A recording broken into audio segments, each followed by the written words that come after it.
Hey everyone, my name is Jared. Welcome back to the Onwards project once again. This week, we're looking once again at the awesome Microsoft Designer tool. However, this time we're going to dive into some pretty cool advanced features that I wasn't able to show you in a previous video, and these are some tips that you may not have seen as well.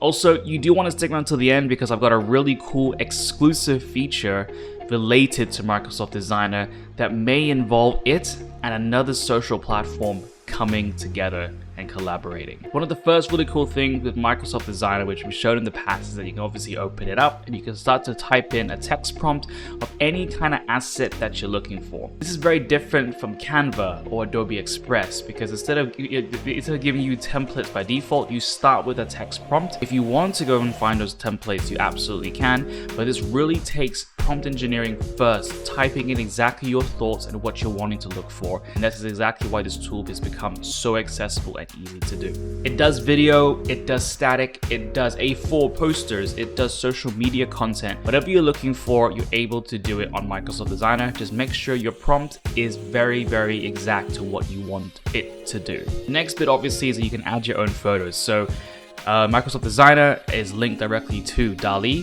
very similar to what their Bing Chat AI is also linked to as well. And you can type in particular things in there to produce images, AI images, for you to add directly onto your sheet as well. You can of course adjust and resize the whole thing too. Like you can change it at any time if you want it in different formats. So say you want it in vertical and it's currently horizontal, you can press a button and it will switch it and it will rearrange everything to fit in that new format, which is really, really cool. You can edit the text, the colors, you can upload your own brand guidelines and color hex codes as well. So you can actually apply that to any template that you're working on right now. Like it's so easy to do and it's just fantastic. Once you actually have completed the asset and you're really happy with it though, you can actually post it directly to social media. So you can actually connect up your accounts, whether it is LinkedIn or Instagram or X or Twitter, and you can start to use the AI features on this to write the post for you.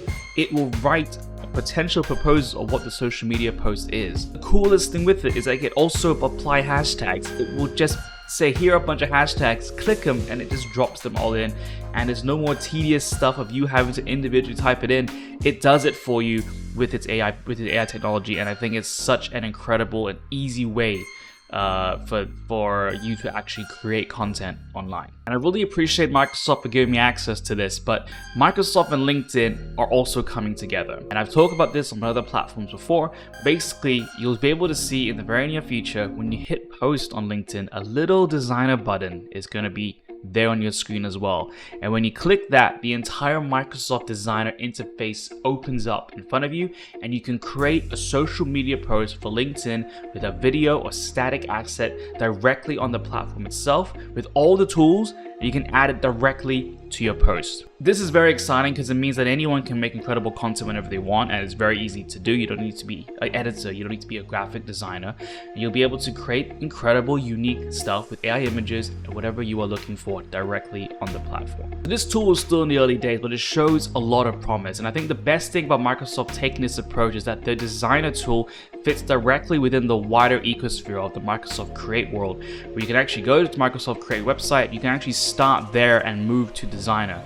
So they're starting to enter their own little ecosphere of different tools, which make it really easy for anyone to start making content online. I am curious of what you think about Microsoft Designer. Is this the best way to go? Do you still use Canva? Do you use a different tool out there? Is this a competitor to Canva? I want to know your thoughts. Comment down below, and I'll see you all in the next video.